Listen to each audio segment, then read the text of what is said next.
Hey, I'm Joey, I'm a scanner and historian with Gaming Alexandria, and today I'm going to be showing you how I take a magazine and get it ready for scanning, processing, and uploading so you can actually look at it. Today we're going to be doing that with this lovely December 2002 issue of Amusement Journal featuring Katsuki, and the reason for that is 1, I'm very excited about it, but 2, Amusement Journal is representative of a lot of other Japanese magazines, in that it is glue-bound, not staple-bound. The result is that the magazine certainly feels premium, the pages are in there nice and good, you're not going to get as much tearing, but it also means that getting the pages out is a lot more burdensome. With a staple-bound magazine, such as Playgraph, it's very simple to just go to the center, pop out the staples, and take all the leaves out. The problem with a glue-bound magazine is that a lot of vital information, perhaps not so vital, but nice information to have, is right here along the spine. With a staple-bound magazine, that information isn't lost, unless we actually cut the magazine, as I have done in the past.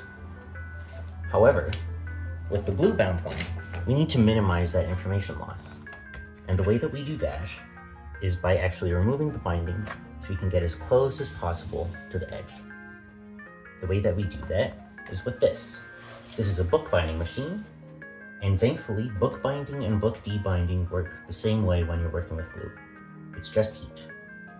So we've got this bad boy here, I've already preheated it, and it's pretty simple.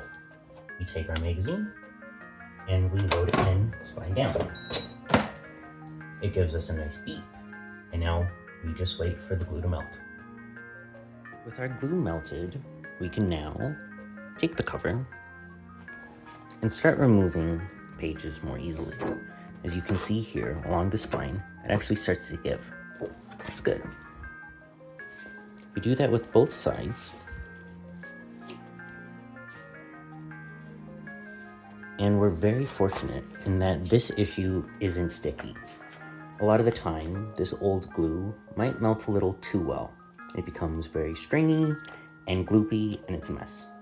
Thankfully, that's not the case here. Now what we want to do is we want to take these pages and we want to remove them from one another in groups of about 5 to 10. The reason for that is that that's the easiest way to cut them when we're using either a rotary blade or a guillotine.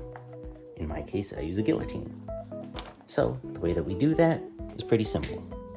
The glue is kind of soft, so the pages kind of just pop off.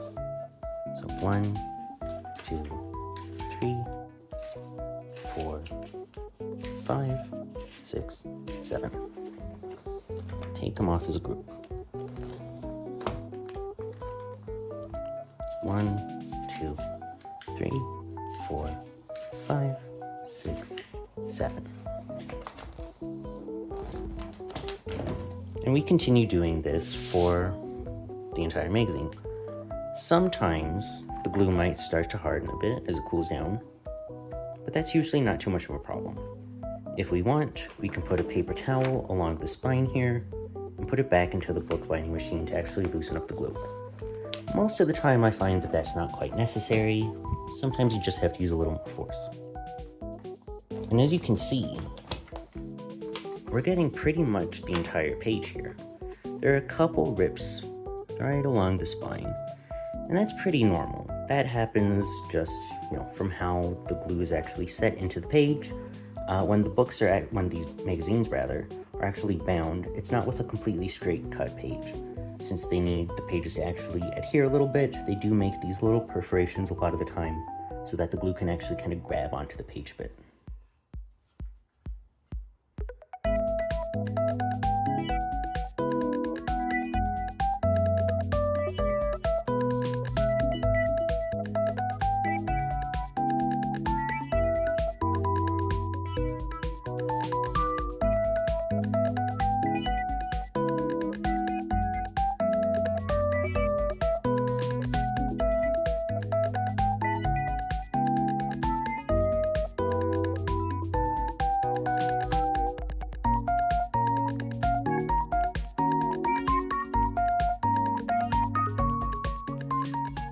You can see along this edge where some of those perforations are. And it's important to note, it means that we did not damage the page, Rather that the page kind of comes a little damaged, if you will. But this is kind of unsightly. So we certainly could leave it there, but if we want to make, a nice high quality image, we don't want to do that in software. So we do want to remove this edge a little bit. Plus, glue can actually kind of get in here, and since we don't want things to jam up in the scanner, we do want to remove this. With our magazine fully unbound, it's time to actually start slicing the pages. The simplest way to do that is with a rotary blade or an X-Acto knife or a box cutter, whatever, and a straight edge so you can get all along this edge here, leaving a nice clean edge. I hate using a rotary blade. I've injured myself far too many times to count, but for the sake of demonstration, I'll show you how that works. So we've got our page here. Take a ruler. If you can use a thicker one, that's great. You don't want this to slip. In any event, you line that up along the page, and it might be difficult to see, but we're gonna go all along here. And as this is the first page, it has a little bit of glue left over. So we're actually gonna cut a little more than I normally would. We take our rotary blade. I really like this one from Olfa. And this is the scary part, is we take our rotary blade, align it with the edge, apply some downward pressure, and just smoothly move all along the edge to remove this little bit of spine. And with that, our pages now have a very nice, clean, straight edge. This one is actually 2 pages, but you can see what I mean. There was a little bit of glue left over here. It's very hard to see, but the pages were still bound together a tiny little bit, and so it's important to just separate the pages afterwards, make sure that they're fully separate from one another.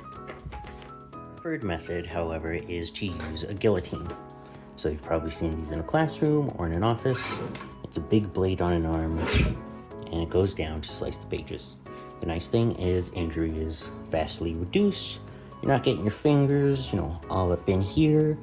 You pretty much have to be going out of your way to hurt yourself on it. It does mean that if you hurt yourself on it, it's going to be catastrophic as opposed to just a little injury, but so it goes. So far, it's worked great for me. And with the guillotine, at least mine, we've got a nice straight edge there. And as a result, we can just pop it along the edge here, nice and straight, measure it as we need, make sure everything is situated right, hold it in place, and slice. As before, get a nice straight cut all along the spine. Now the thing is, these outside covers will have lots of excess glue on them. Sometimes it's a problem, sometimes it's not. A lot of the time I like to remove just a little more of the spine to actually get rid of it, but it's up to you. And the same thing here. Now you'll note that this is the actual spine of the magazine. Before I did used to preserve that, but frankly it rarely includes vital information, and it's a lot more hassle than it's worth to actually keep this bad boy in place. Most scanners and archivists will actively remove this when they're digitizing, and so I do the same.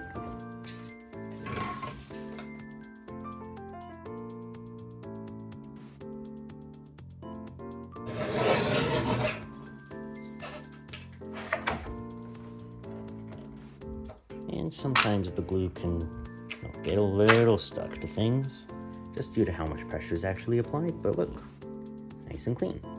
The way that this ends up working then is we've got our groups of pages, like I said, 5 to 10, that's a pretty good amount, and we make sure they're aligned on the one edge.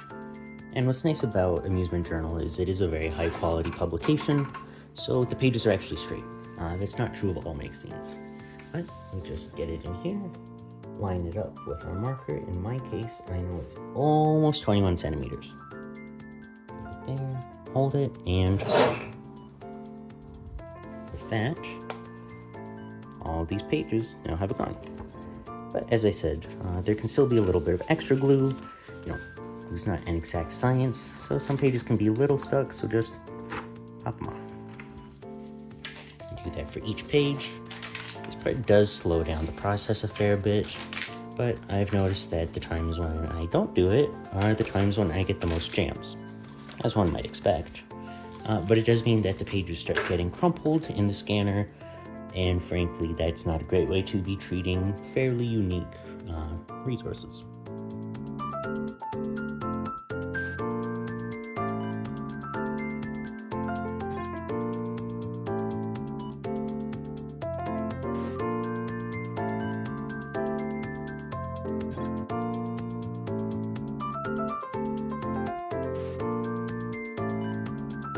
Can get into quite the flow state when you're doing this for life. Some magazines are, 500, 600 pages long, more like a book, and as a result, you're doing the same thing for a pretty long time. In those cases, I just find it helpful to put on a book or a podcast, TV show, call someone, whatever you can do to kind of maintain that flow state.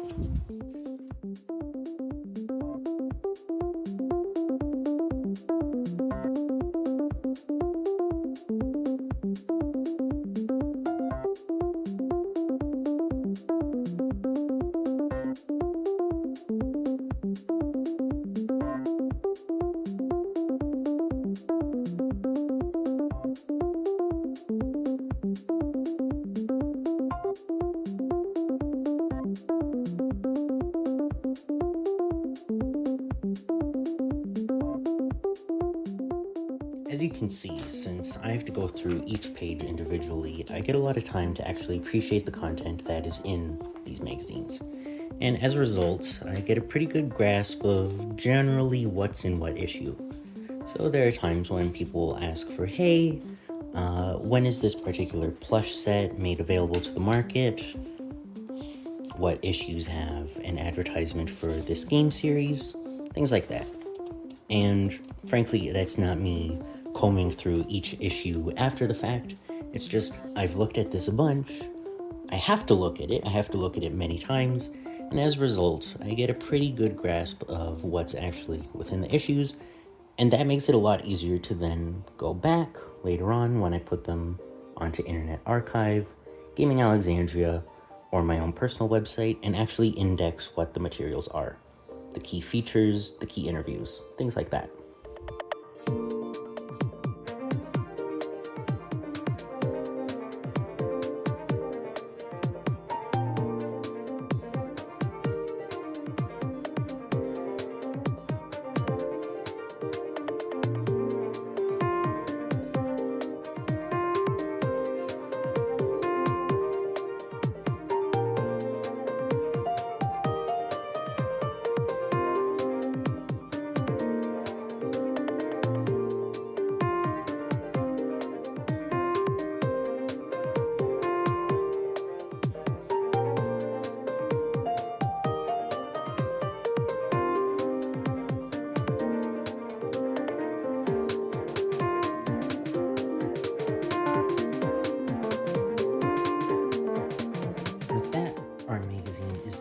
Fully debound, the edges are made all nice and straight, and now we can actually take this bad boy over to the scanner. Forgive the odd angle. Here we are with my actual scanner setup. I've repositioned things a little just to make it kind of easier to view. It's not super easy to view, my apologies for that. So the first thing we do is obviously turn the scanner on. But it's very important that we clean the scanner first, especially with these amusement journal issues, because a lot of the time they are coated in dust and smoke, God knows what else, and it is going to make the scanner a little nasty. It makes it harder for the scanner to actually pick the pages, but it also means that we might get a line, and we don't want a line, because I don't want to do this again. So what we do is we just open it up, and then you can't really see it, but there's two sensors with glass on top of them there. I can see right now actually that there's a spot where there's gonna be a line. So I take a microfiber cloth or a chamois, I take some Windex, give that one spray, and get in there, just giving them a nice wipe down. Making sure to clean off any adhesive that might have shown up, and any dust, any hair, any fur. On both sides here.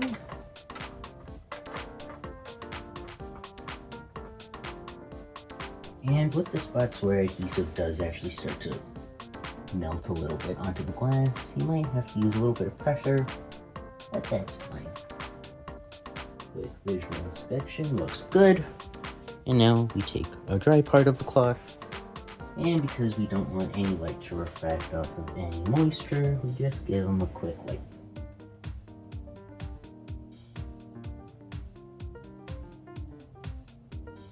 Another quick inspection.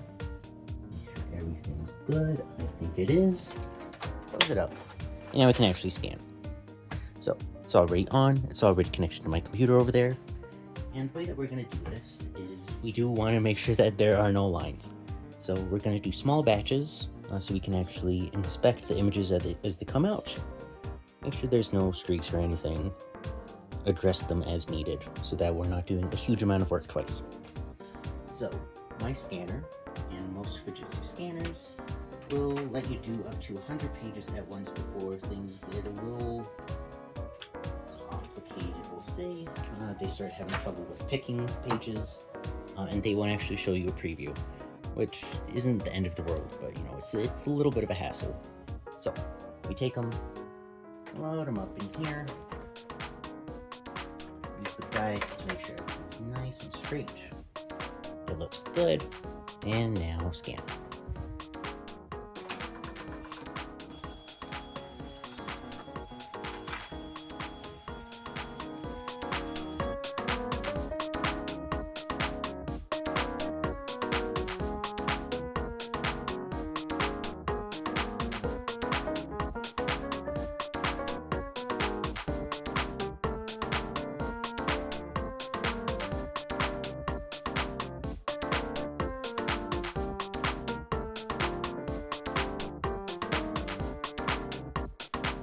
And as you can see, it got through everything no problem.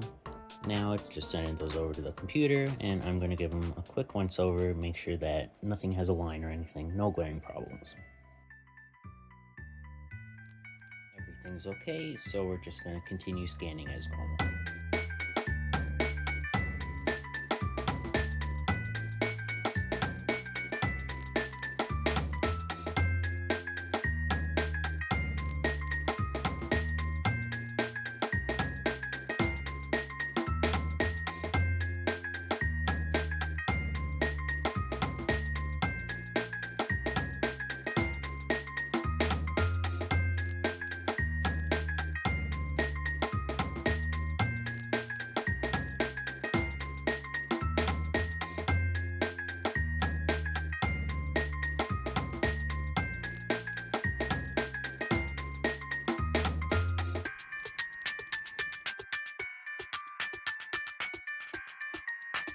As you may have noticed when I was actually cutting the pages during that time lapse, some of the pages in some magazines are folded, like this. It's a fold out, and before, they were too big for me to actually put into my scanner. So I would do them on that flatbed right there, and merge them later, and I hated doing it more than almost anything. So for a long time, I just avoided doing a lot of coin journals and amusement journals. It was a real pain in the ass, I didn't want to do it. But now, with my new scanner, I can just pop them in like so.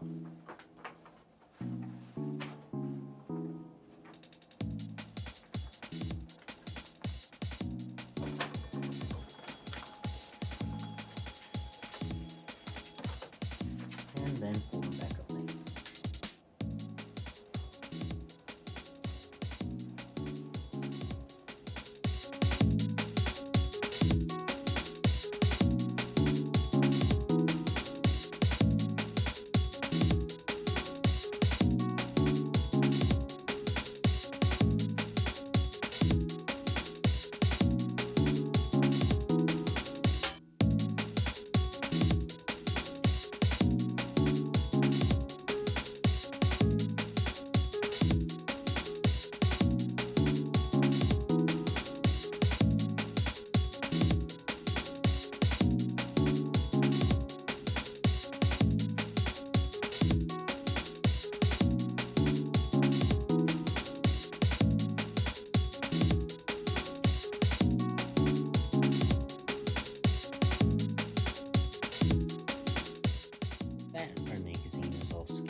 going to move over to the computer just so I can show you what the preview's like and how I'm actually checking them for quality.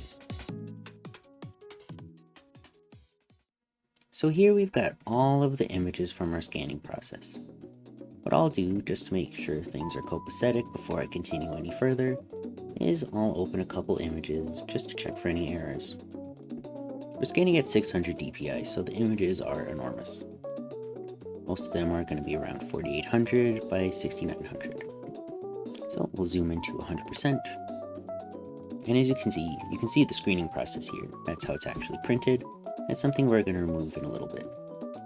But I like to look around the dark areas, do a quick horizontal pass for any vertical lines or streaks. If any show up, that means something got stuck on the glass, maybe a piece of dust, maybe some adhesive, and if it's bad enough, then we've got to rescan. This one looks fine, but let's keep in mind this is a duplex scanner. It has two different sensors, so we need to check the inverse as well. It's easiest to look in the dark spots here. That's usually where lines will show up. It's certainly where they'll be the most visible. So let's just look around again. At the bottom here we've got a lot of black. That's a perfect place to look. Nothing seems to be an issue, so we'll close it. But let's keep in mind each page is going through, it's got its own schmutz and grime and dust. So let's check some other pages as well. What I'll do is I'll usually pick some representative dark pages, one that's odd, one that's even, that way I know I've got one from the front and one from the back. Let's check this one.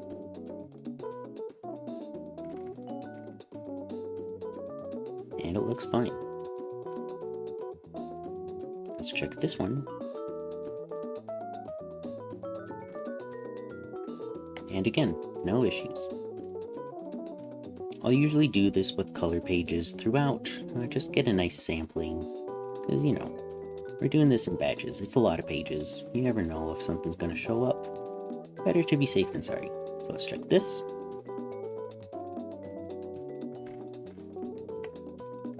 Again, no problem.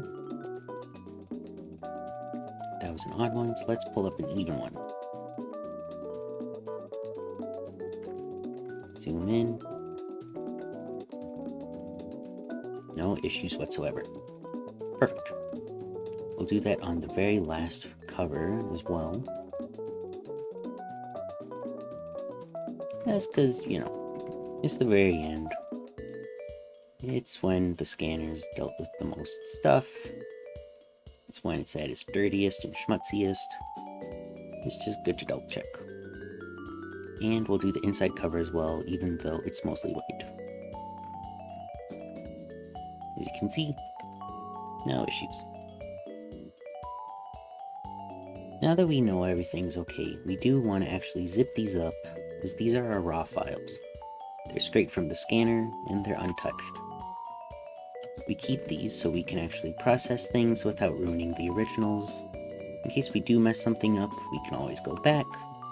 And if someone has a problem with something that we've done, maybe they think we leveled it too much or not enough, maybe we didn't descreen well, maybe we cropped something too much with a script, we want to make sure that the raw images are there so they can do what they like with it. So we'll add to archive. And so in this case it's amusement journal, 2002-12, scans.zip. It'll take a little bit to zip it all up. They are really big JPEGs. And you'll notice that things aren't actually getting compressed all that much. That's to be expected. It's possible to compress them a little bit more, but it's not generally worth it. It takes a lot of time. With that, we can move on to the next step. Now what we want to do is we want to actually sort this so that we can process it more easily. To do this, what we're going to do is we're just going to make a couple folders. I'll usually do 3 for an amusement journal or a coin journal. So let's get A, glossy color, B, black and white, and C, regular color.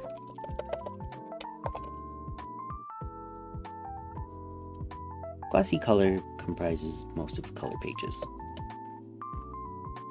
The reason why we want to do something different for glossy color as opposed to regular matte color is the scanner will pick up the colors and light differently on both of them. So let's just put all of our glossy color pages in.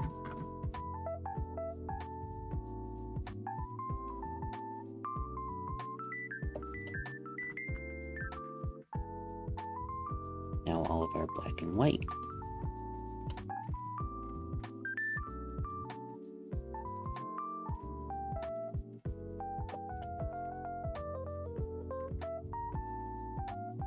And in this case, our only regular color pages are these yellow ones. With that, we can now begin actually processing things. So now we're going to go into Photoshop. What I do is with my glossy color, I like to get a couple representative pages. I like pages that have some color and some white and some black, maybe some gray too, it helps a lot. I try to make sure that I get something from either scan sensor, and I want to get some from throughout. Just because the way that the scanner picks up light and color can change over the process of scanning a magazine, especially when it's got a lot of pages.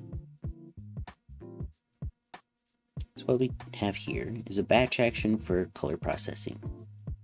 It starts with leveling the image, then descreening it to get rid of those little dots that I mentioned before, then unsharp mask just to make things look a little better, and then it saves and closes.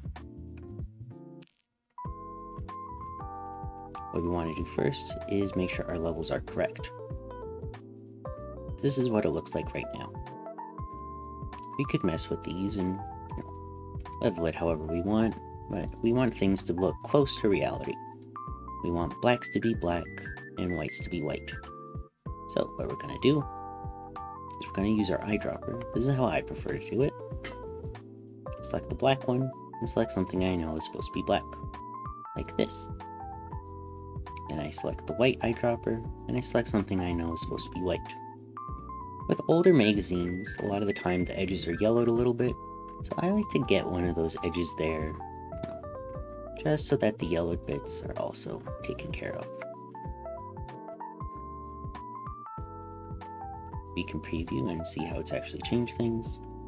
It's not a drastic change on this. Like I said before, Amusement Journal is a very high quality publication. It's printed on very high quality paper with nice lamination. It means that the color doesn't really run or anything, it doesn't fade, unless it's been in the sun for a long time. But still, it's closer to reality. Click OK, and now we're going to undo that. I'm going to check it on the other pages. You want to make sure that the setting works all the way around. Sometimes you might have to do some pages on their own, but I usually don't. So we'll open this one and compare the preview. Looks good. And on our last page here. Again, not a huge difference, just enough. The way that the descreening works is that it tries to find these dots and it tries to fix them. Think about when you're actually looking at the image. You're not going to notice the dots. Your eye is kind of going to blur everything together. So I usually have things set to do it automatically, and that's how it ends up looking. If we zoom in a little more, you can see how it kind of nicely blurs things. We don't need to save our changes.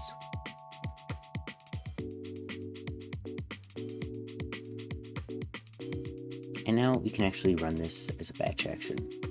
Automate, batch, our color processing action, and I've already selected the folder that we want to do, and it's set to save and close as it does each image, unless there's an error. This way Photoshop doesn't use too much RAM. Then you can hit OK, and it'll work through everything and let you know when it's done. Our black and white images are done in largely the same way.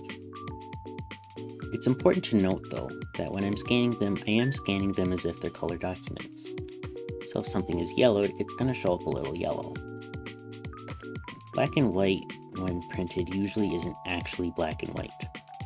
But we know that that was the intent, so we want to make it look as it was intended to look. I've got a separate action here, black and white processing, and the way I usually have it work is I level it, then I have it filter it to black and white. If there's a lot of images, then I will descreen and unsharp mask, otherwise I just save. So let's start with this page. We know that this text is supposed to be black. Let's select it. We also know that the background is supposed to be white. Sometimes you'll get a little bit of this fade through. I'm usually not too bothered by it, but you can get rid of it if you want. You can see that getting rid of it doesn't make a huge difference on the actual text, so let's keep it. Looks a lot better already. But remember, we have to run this on all of our black and white pages. It's not a good use of my time to do it, for each individual page with different settings. So let's see how it looks on this page, which is a lot of gray.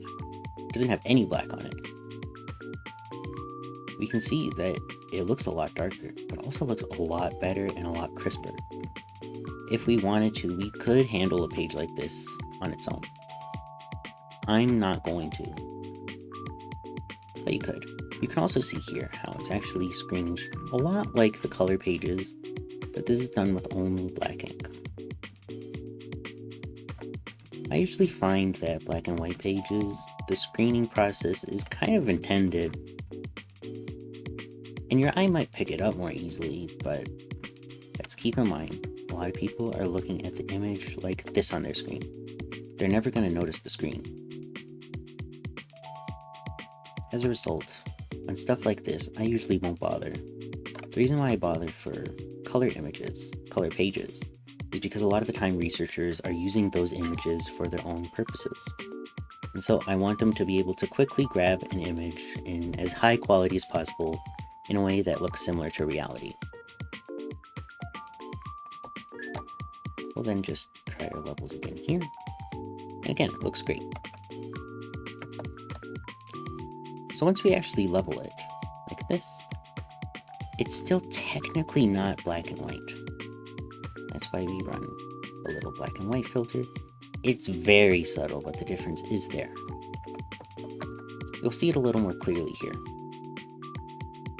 This black and white image is actually a little blue, a little green.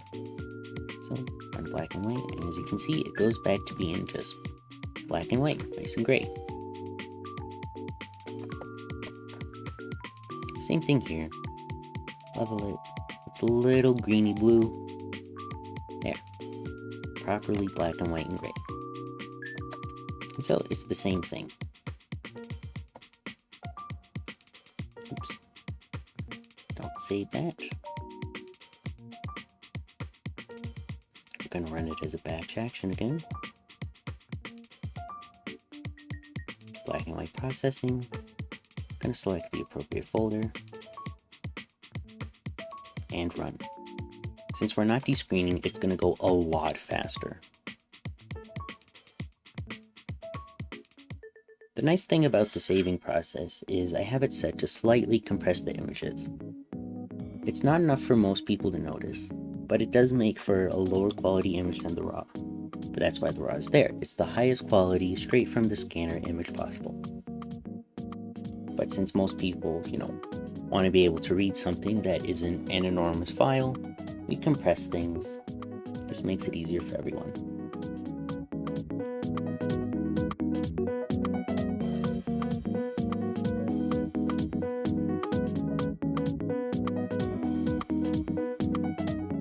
Earlier, I had mentioned that I'm looking at these pages a lot. I don't look at them once, I don't look at them twice, I look at them constantly, all throughout the process. And that's how I managed to get like a very vague but pretty good grasp on what is actually within each issue. It just kind of imprints on the mind, so I get a rough idea of what is in what.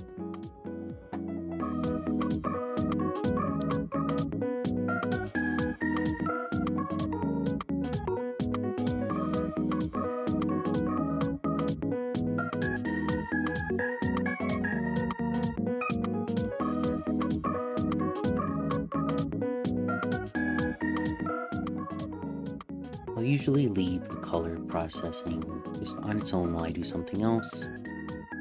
But with the black and white, it's usually so fast that I'll just sit there and watch it.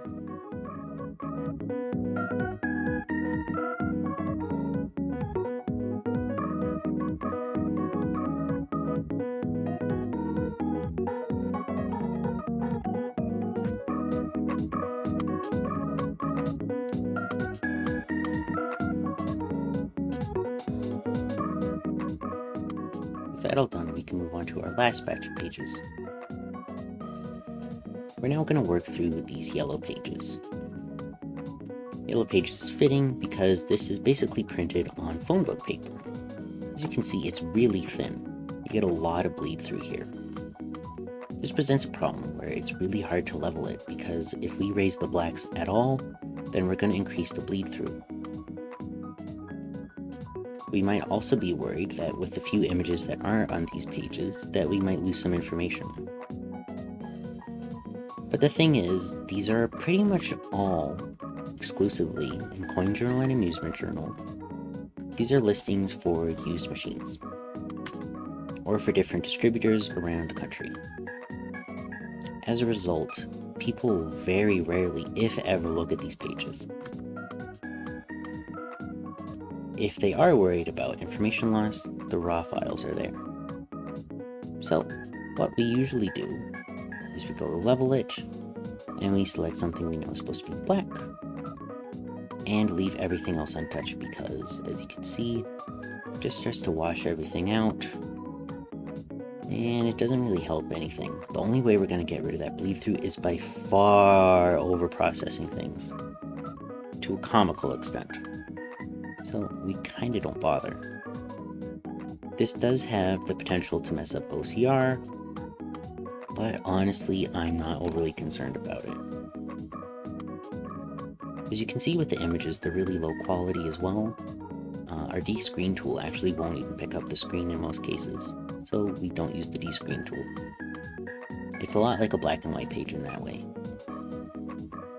We're also not losing any information when we level it, because the images are already so low quality.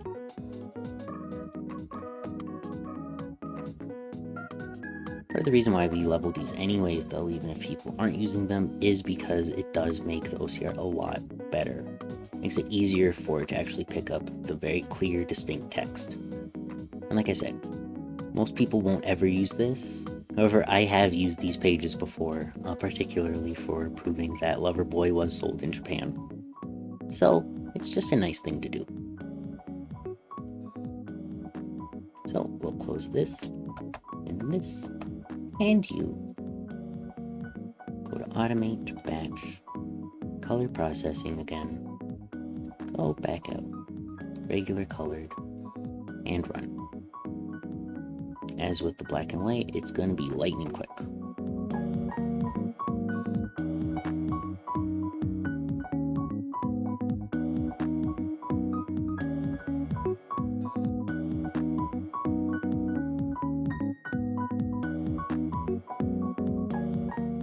We've now got all of our pages processed, so we can move on to the next step.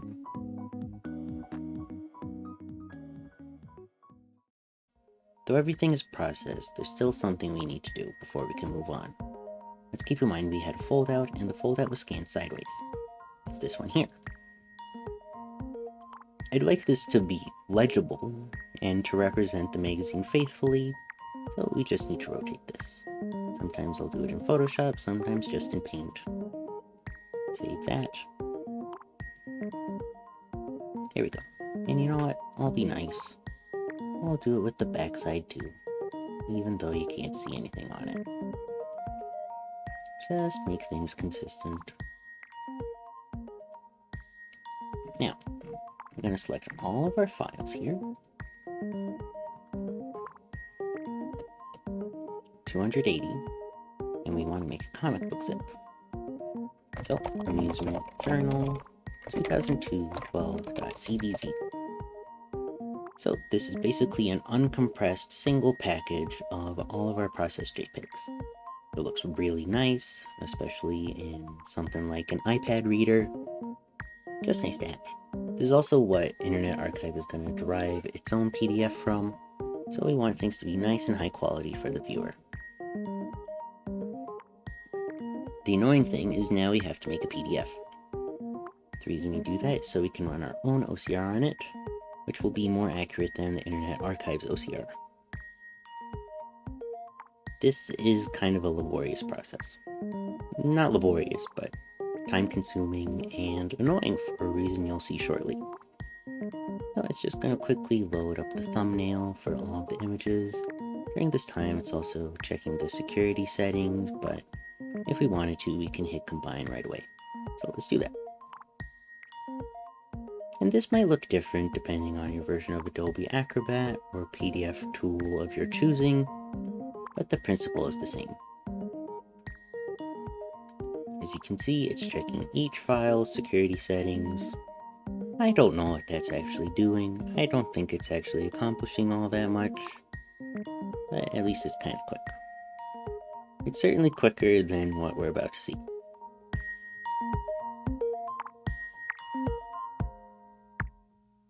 They've all been checked, and now it's actually going to combine all of our images into a PDF.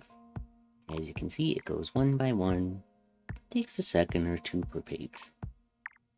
That's all fine. So let's just do something else while we wait. You'll notice, however, a problem. This has happened with every version of Adobe Acrobat I've ever used for these purposes. Every time that a page is combined into the PDF, it refocuses Adobe Acrobat. I've looked on the Adobe forums, I've checked different tech support subreddits. Apparently this is intentional. People will say this is because Adobe Acrobat, when combining files, is not meant to be a background process. It's supposed to be something you're paying attention to. I have no idea why. I think those people probably aren't combining 280 images at a time, but whatever. The problem is it means we can't do anything else during this time. I found that I can't even scan at this time. So, it's pretty much just a matter of waiting. Usually this is when I'll chop some other magazines, debind something, I'll make a snack, whatever. So, we'll look at it once we're done. And we're back. In this case, that probably took 5-6 minutes. And I'll admit, that's not that long to not be doing something on the computer. But as someone who is constantly juggling a million projects, it's pretty annoying. In any event, we now have everything here. And now we want to OCR this. Go to Scan and OCR. This file, all page is Japanese.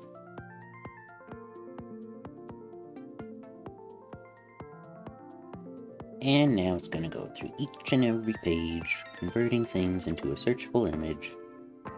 It will lead to it rotating the pages a little bit just to make sure everything is straight. And that can be pretty annoying, but again, that's why we have the RAW and that's why we have the CBZ. So this will take a while, but we can actually do something on the computer now. So I'll be back once it's done OCRing so we can go on to the next steps. Now that the OCR is finished running, we can actually go through and see that our text is selectable. It's never perfect, especially with Japanese. There are some tools that provide better OCR for Japanese. The National Dial Library actually has one that works really well, but it only outputs as a TXT, though I know that other members of Gaming Alexandria have been experimenting with Microsoft Azure to very good results. So it's possible that at some point we won't be using Adobe Acrobat at all for OCR, but we'll still probably be using it to create the PDFs in any event. I do like to sometimes go through the pages. If you go to Organize Pages, it's a little easier to see. I like to go through them because, as I mentioned, some of the pages do get rotated. With some magazines, it's pretty infrequent. With something as text-heavy as Amusement Journal in particular, we've got a lot of ads and they all have different script with different orientations. but it'll usually keep it straight just because there are so many variations in the rotation of the text. I won't lie, I often skip this part. I figure that people probably shouldn't be looking at the PDF as a first resort anyways. It's largely there for OCR and as a more compressed format.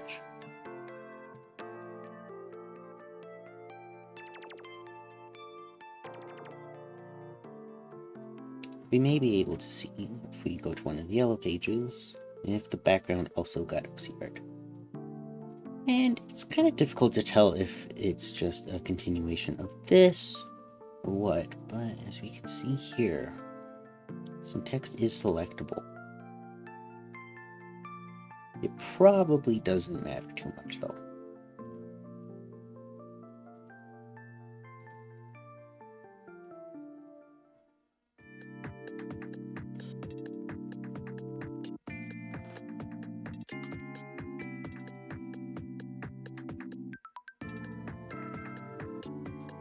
Now that we've looked at it all and it's all fine, it's just a matter of saving it. Put that with our scans. And same thing, Amusement Journal 2002-12.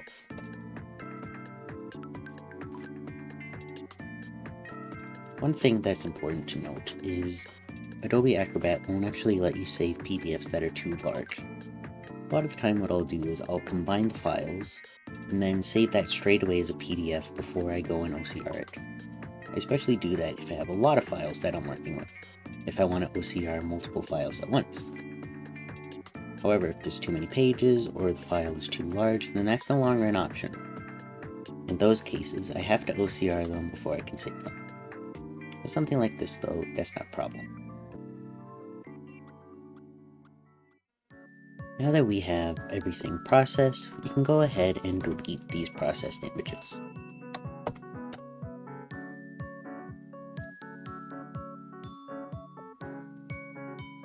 Now we want to upload this to archive. So what I've done is, since I do a lot of amusement journals, is I've pulled up another issue from around the same time. It makes it easier when we're putting in the metadata. So we go upload files, select our 3 files, and pop them in here. As you can see, it's about 6 gigs. It's going to take a little while to upload. A lot of people outside of the United States have noticed that their upload is slower to the Internet Archive. I've noticed that as well. For our page title, I'm going to go here and take this. What really matters is that we are getting the title in English. If I wanted to, I could put the title in Japanese as well, but as it's not usually referred to with this Japanese title, I don't usually bother. We want our volume number, in this case 2, number 12, issue 20. I then just like to put that in there. December. Some people won't put the date in the title, I just like to. And I also like to mark that it's a 600 dpi upload. For our page URL, we will take an existing slug I have, pop it in here, and change the information to match. You'll notice that this is the same as the title that we actually gave the files. However, the spaces have been replaced with hyphens. For our description, I'm going to take this and pop it in here. In this case, I've actually changed the scanner that I use. No longer using the Epson GT1500 for these, so we're going to change that to reflect the new 7480. I'll change this information, and this information, and that. December 2002. This is all good. Now we just need our tags. I'll just take these that I already have set up, making sure to get rid of any extra white space. What I'll usually do is I will have the English title of the magazine, the Japanese title of the magazine, a couple subject terms. In this case, I used coin-op and arcade.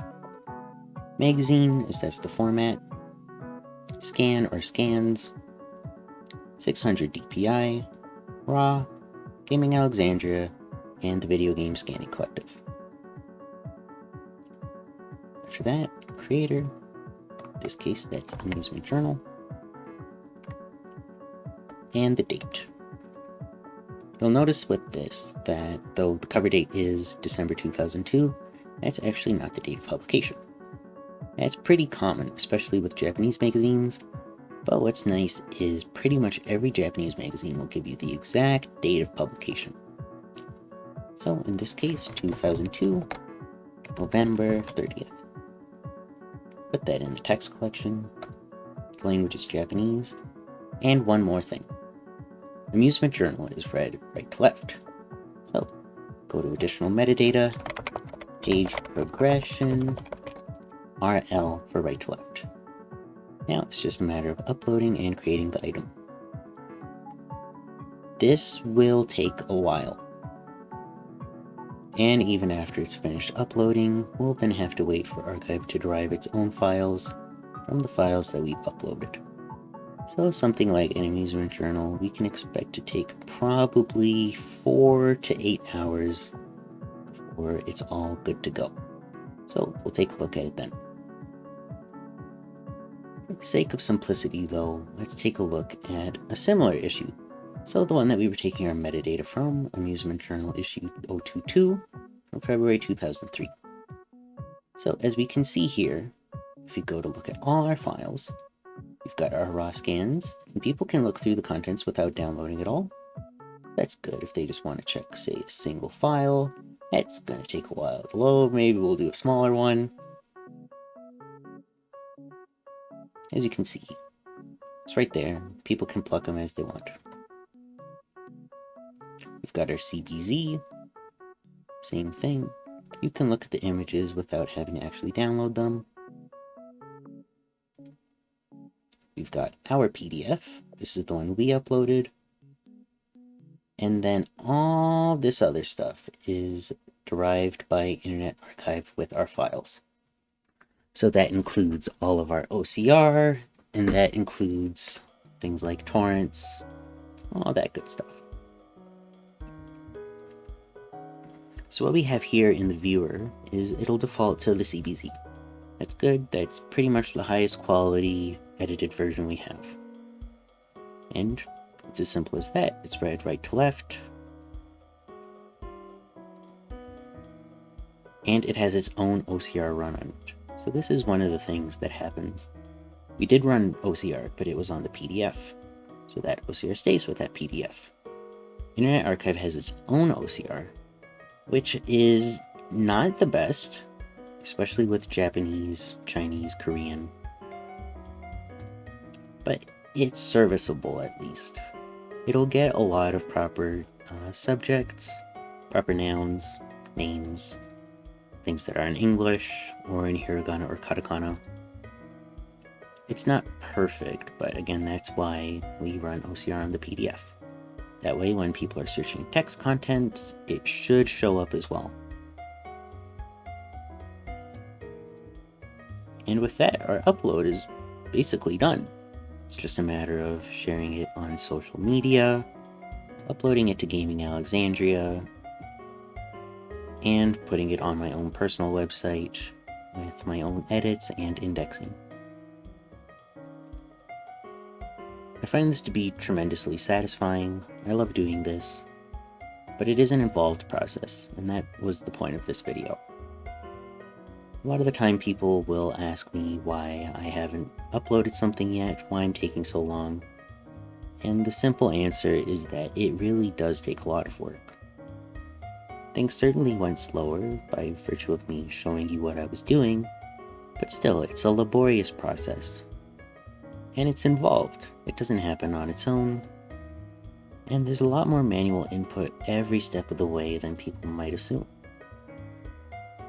But like I said, I love doing it. I will be doing this for the foreseeable future. I've got an enormity of documents to get through. And people are always sending more my way, or donating, or I'm buying my own for my own interest.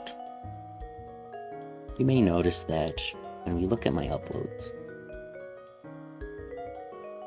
I cover a lot of ground, and it's pretty infrequent for me to actually stick with a run for a long time. I usually go here and there, I'll jump around. And the reason for that is so I don't get bored, but also so people can all have something to look at. With a publication, especially something like Coin Journal, it appeals to a lot of people. Something like Coin Journal will have things for plush enthusiasts, for toy enthusiasts, for arcade historians, and even for home console historians, and theme park historians as well. But at the same time, I do a lot of work with stuff like Bishoujo and Eroge, and those audiences don't really overlap. So I make sure to get a little of column A, a little of column B.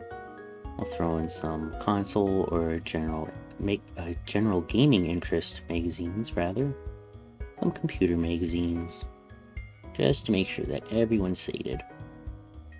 A lot of the time when I do a big dump of the same magazine, it's just so people have something on for a good while I cover other things.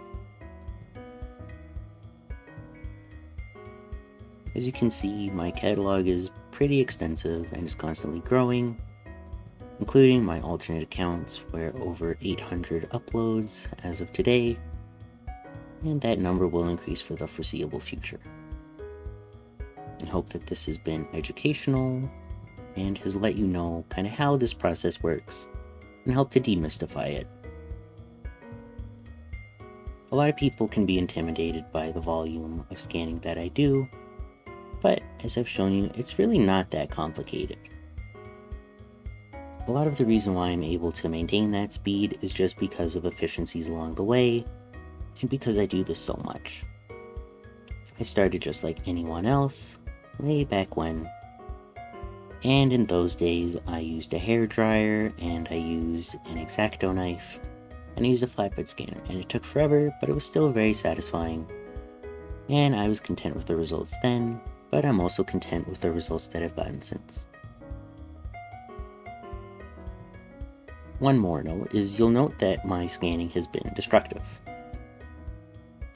Though the original material still exists, of course, it's not in the same state. It's not as easy to flip through with everything debound. A lot of people have a problem with that. They don't necessarily want their own materials to be treated in that way. And there are some ways to non-destructively scan materials, but it's more involved, it's more expensive, it's more time-consuming, and unless you're willing to put in a lot of effort, it is not as high quality as destructive scanning. The reason why I destructive scan is because, one, I have no particular attachment to these materials, but also because I want things to be as high quality as possible from the get-go. I don't want to have to go back at some point and do this again, and I don't want anyone else to feel like they have to one-up my scans. I want things to be preserved for everyone, and I want things to be accessible for everyone. It means that I've got a lot of loose paper all around my home, but I don't have a problem with that. Anyways, I hope this has been enlightening, and thank you for watching.